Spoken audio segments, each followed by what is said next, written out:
नमस्कार, राजू पडवळ आपल्याला बातमी देत आहे। पब्लिक व्हॉइस न्यूज चॅनलमध्ये आपले स्वागत। नुकतेच सुंदरादेवी अपंग शिक्षण व प्रशिक्षण प्रसारक मंडळ व स्वर्गीय तात्याराव पाटील निवासी मतिमंद विद्यालय मोराणे येथे आषाढी एकादशी निमित्त विद्यार्थ्यांनी विठुरायाची पालखी घेऊन विठुरायाचा गजर करत दिंडी काढली।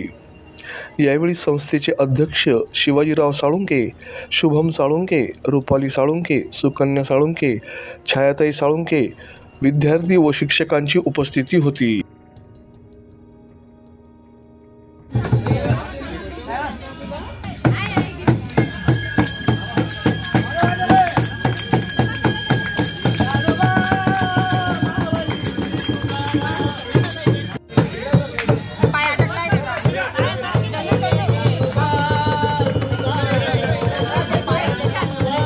काही नाही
Bye.